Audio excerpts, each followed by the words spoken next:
Assalamualaikum warahmatullahi wabarakatuh. Apa kabar anak-anak ibu semuanya? Mudah-mudahan anak-anak ibu dalam keadaan sehat dan tetap semangat untuk mengikuti pembelajaran jarak jauh. Hari ini kita bertemu kembali dalam pembelajaran pendidikan agama Islam dan budi pekerti kelas 4 sekolah dasar. Adapun sub pembelajaran kita hari ini adalah kisah keteladanan Nabi Harun alaihissalam.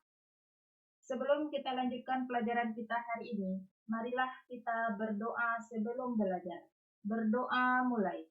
A'udzubillahi minasyaitonirrajim. Bismillahirrahmanirrahim. Rabbishrah li sadri wa yassir li amri wahlul 'uqdatam min lisani yafqahu qawli. Amin. Anak-anak ibu yang ibu cintai dan ibu banggakan. Ingatlah selalu pesan ibu selama masa COVID-19 ini. Apakah itu pesan ibu? Yang pertama, selalu pakai maskernya, kemanapun kamu pergi. Yang kedua, sering-sering cuci tangan, pakai sabun dan air yang mengalir. Yang ketiga, jaga jarak dan hindarilah kerumunan. Dan yang keempat, yang tidak kalah pentingnya adalah selalu laksanakan sholat 5 waktu sehari dan semalam. Mudah-mudahan dengan selalu melaksanakan pesan ibu ini, kita bisa terhindar dari bahaya virus COVID-19. Dan kita bisa memutus rantai penyebaran COVID-19. Sehingga nanti kita bisa kembali untuk sekolah di sekolah yang kita cintai. Baik anak-anak ibu semuanya, tujuan pembelajaran kita hari ini adalah melalui metode pembelajaran saintifik, diharapkan anak-anak ibu mampu memahami kisah Nabi Harun alaihissalam dan mampu meneladani Nabi Harun dalam kehidupan sehari-hari. Mari anak-anak ibu kita dengarkan kisah Nabi Harun. Tahukah anak-anak ibu siapakah Nabi Harun itu? Nabi Harun adalah kakak kandung dari Nabi Musa alaihissalam. Pada minggu lalu, anak-anak ibu sudah mempelajari tentang kisah Nabi Musa melawan Fir'aun. Ketika Nabi Musa alaihissalam pergi melawan Fir'aun, dia memohon kepada Allah Subhanahu wa Ta'ala agar ditemani oleh kakaknya yang bernama Harun. Kenapa Nabi Musa meminta kepada Allah untuk supaya kakaknya menemaninya dalam mendakwahi Fir'aun? Ya, karena Nabi Harun itu mempunyai tutur kata yang fasih, perilakunya santun, dan dia sangat setia kepada Nabi Musa. Perlu anak-anak ibu ketahui bahwa Nabi Musa ini dia tutur katanya kurang fasih atau kurang jelas. Karena di masa kecil dia pernah memakan bara api sehingga lidahnya menjadi cacat. Anak-anak ibu ingat ceritanya ketika Nabi Musa dalam pengasuhan Fir'aun. Ketika itu Fir'aun mencurigai bahwa Musa adalah bayi laki-laki yang akan menghancurkan kekuasaannya kelak, maka dia ingin membunuhnya. Lalu istrinya Asyah yang sudah terlanjur sayang kepada Nabi Musa mengajukan syarat kepada Fir'aun. Seandainya, mari kita tes bahwa Musa ini adalah bayi laki-laki biasa, bukan bayi laki-laki yang istimewa. Kita letakkan di sini sebuah permen, lalu kita letakkan bara api. Kalau seandainya dia mengambil bara api, berarti dia adalah bayi sama dengan bayi kebanyakan. Ya, karena dia tidak bisa membedakan mana yang membahayakan untuk dirinya sendiri. Ya, akhirnya ketika itu Nabi Musa tidak mengambil permen.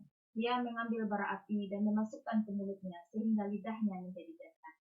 Oleh sebab itu, ketika dia ingin menemui Fir'aun, dia meminta kepada Allah Subhanahu wa Ta'ala untuk membawa saudaranya Nabi Harun alaihissalam. Kesetiaan Nabi Harun alaihissalam diabadikan dalam Al-Quran surat Taha ayat 47. Artinya, maka datanglah kamu berdua kepada Fir'aun dan katakanlah, sungguh kami berdua adalah utusan Tuhanmu, maka lepaskanlah Bani Israel bersama kami, dan janganlah engkau menyiksa mereka. Sungguh kami telah datang kepadamu dengan membawa bukti atas kerasulan kami dari Tuhanmu, dan keselamatan itu dilimpahkan kepada orang yang mengikuti petunjuk. Anak-anak ibu yang ibu cintai dan ibu banggakan, Nabi Musa alaihissalam dan Nabi Harun alaihissalam selalu membela orang yang tertindas. kaum Bani Israel yang tertindas berhasil mereka selamatkan, yaitu dengan membawa mereka menyeberangi laut sehingga mereka sampai ke suatu tempat. Di sanalah Bani Israel hidup bersama Nabi Musa dan Nabi Harun. Namun ketika mereka sudah hidup dengan damai di suatu tempat, Nabi Musa mendapatkan mimpi dari Allah Subhanahu wa taala supaya Nabi Musa menemui Tuhannya di Bukit Sinai. Lalu Nabi Musa Shallallahu alaihi wasallam menitipkan kaumnya kepada Nabi Harun untuk dijaga supaya mereka tidak kembali menyembah berhala. Kemudian pergilah Nabi Musa meninggalkan Bani Israel selama 40 hari untuk menemui Tuhannya di puncak Bukit Sinai. Namun ketika Nabi Musa kembali dari menemui Tuhannya setelah 40 hari, Nabi Musa sangat marah melihat kejadian bahwa para pengikutnya sudah menyembah patung sapi. Nabi Musa alaihissalam pun marah. Dia bergegas menemui kakaknya Harun. Dia lalu memegang dan menarik rambut kepala saudaranya. Ketika Nabi Musa melakukan itu, Harun berkata, "Wahai anak ibuku, kaum ini telah menganggapku lemah dan hampir saja mereka membunuhku. Janganlah engkau permalukan aku di depan orang-orang, dan janganlah engkau jadikan aku sebagai orang yang zalim." Ketika mendengar perkataan Harun ini, Nabi Musa sadar dan dia merasa bersalah. Lalu dia berdoa kepada Allah Subhanahu wa taala, "Ya Tuhanku, ampunilah aku dan saudaraku dan masukkanlah kami ke dalam rahmat Engkau. Dan Engkau adalah Maha Penyayang dari semua penyayang." Surat Al-A'raf ayat 151. Setelah itu Nabi Musa Shallallahu alaihi wasallam menyelidiki siapa sebenarnya dalang dari semua ini. Kenapa kaumnya berpaling dari menyembah Allah demi menyembah berhala sapi yang dibuatnya sendiri. Ternyata kepergian Nabi Musa itu disalahgunakan dan dimanfaatkan oleh seorang yang bernama Samiri. Ia berniat memanfaatkan situasi tersebut untuk menyesatkan kaum Nabi Musa yang selama ini telah bersusah payah membentuk keimanan mereka. Samiri ini membuat patung terbuat dari emas untuk disembah kaum Musa. Mereka menyembah patung berbentuk hewan sapi itu. Setelah terkena tipu muslihat Samiri yang menjadikan sapi itu bisa berbicara. Setelah mengetahui bahwa Samiri lah dalang dari semua itu, Nabi Musa kemudian mengusir Samiri beserta pengikutnya dan berjanji akan menghancurkan berhala-berhala yang dibuatnya dan akan dihanyutkan ke dalam laut. Nabi Musa pun berkata, Samiri dan para pengikutnya yang kafir akan segera mendapat azab dari Allah Subhanahu wa taala. Anak-anak ibu yang ibu cintai dan ibu banggakan, ketahuilah olehmu bahwa Nabi Harun itu hidup selama 122 tahun. Beliau wafat 11 bulan sebelum kematian Nabi Musa. Tapi Nabi Harun ini lebih dulu meninggal daripada Nabi Musa di daerah Al-Qib, yaitu sebelum Bani Israel memasuki Palestina. Setelah Nabi Harun dan Nabi Musa meninggal dunia, Bani Israel lama-kelamaan sebagian mereka meninggalkan yang terkandung dalam kitab Taurat. Malah ada kalangan mereka yang mengubah hukum di dalam kitab tersebut sehingga menimbulkan perselisihan dan perbedaan pendapat dan akhirnya menyebabkan perpecahan Bani Israel. Anak-anak ibu yang ibu cintai dan ibu banggakan, apakah pelajaran yang dapat kita petik dari kisah Nabi Harun alaihissalam tadi? Ada beberapa hal yang dapat kita jadikan pelajaran. Yang pertama adalah kita harus setia kepada kebenaran dan keimanan. Jangan mudah tergoda dengan tipu muslihat.